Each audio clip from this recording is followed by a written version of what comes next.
Professor orthopaedics Shri Ramamurthy स्मारक institute of medical science. आज osteoporosis day के अवसर पर सामान्य जनता के लिए मैं संदेश देना चाहता हूं। ऑस्टियोपोरोसिस एक तरह से शरीर के अंदर कैल्शियम की कमी का हो जाना है।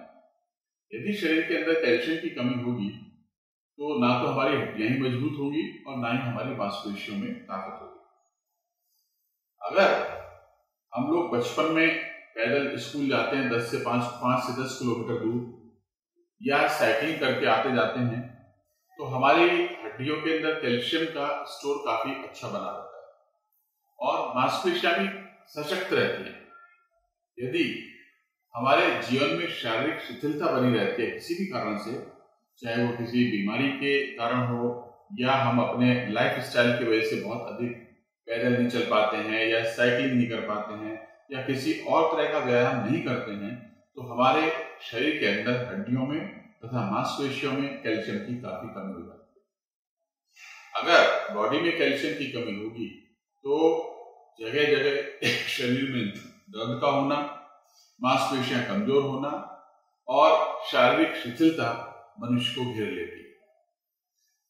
यदि हम अपने खाने पीने में कैल्शियम की पर्याप्त मात्रा बनाए रखते हैं, जिसमें कि हमें दूध, दही, पनीर और मट्ठा इत्यादि का सेवन करते हैं तथा और भी फल और सब्जियों से हमें कैल्शियम मिलता है, यदि हम उचित मात्रा में इनका प्रयोग करते हैं अपने खाने पीने में तो शरीर में कैल्शियम की कमी नहीं होती है।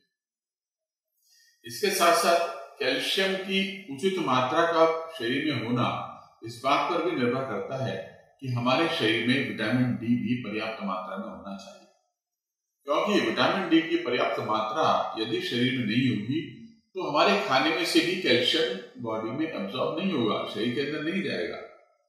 और विटामिन डी बनाने के लिए हमें थोड़ा सा धूप का सेवन करना बहुत जरूरी है। हमारी जीवन क्रिया में कम से कम 15-20 मिनट प्रतिदिन धूप का एक्सपोजर भी होना चाहिए और वो धूप भी सुबह की हो। सुबह 7-8 बजे के आसपास की जो धूप होती है वो हमारे शरीर के अंदर विटामिन डी बनाती है। विटामिन डी शरीर में होगा तो हमारे खाने से कैल्शियम का भी एब्जॉर्प्शन होगा और हमारी हड्डियां तथा मांसपेशियां मजबूत बनी रहेंगी। तो ऐसे में शरीर के अंदर नॉर्मल जो हमारी फिजियोलॉजी है, जो सामान्य क्रिया है, उसमें 30-40 साल की एज तक तो हमें कैल्शियम बॉडी में पर्याप्त मात्रा में बना रहता है, लेकिन 40 साल की अवस्था के बाद शरीर में धीरे धीरे कैल्शियम की कमी होने लगती है। यदि उस कमी को हम कुछ सप्लीमेंट लेकर के पूरा कर लेते हैं, बाह्य रूप से कैल्शियम और विटामिन डी लेते हैं पर्याप्त मात्रा में, तो उसको हम रोक सकते हैं। और यदि उस अवस्था में कैल्शियम के शरीर से निकलने को हम नहीं रोक पाते हैं तो हमारी हड्डियों में कैल्शियम की कमी यानी कि ऑस्टियोपोरोसिस होने लगती है। ऑस्टियोपोरोसिस होने के साथ साथ हमारी जोड़ों पर भी असर पड़ता है। अगर हड्डियों में ऑस्टियोपोरोसिस होगी, कैल्शियम की मात्रा पर्याप्त नहीं होगी, तो हमारे जोड़ों में भी आर्थराइटिस बहुत जल्दी हो जाती है, यानी कि जोड़ों के दर्द की समस्या भी हम लोगों को घेरने लगती है।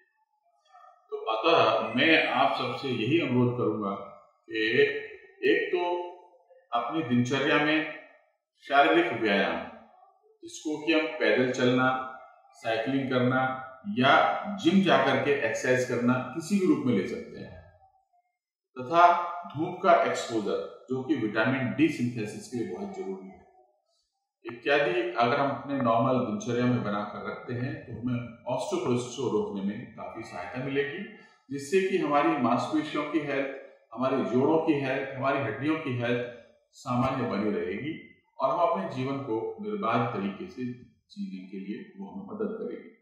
धन्यवाद।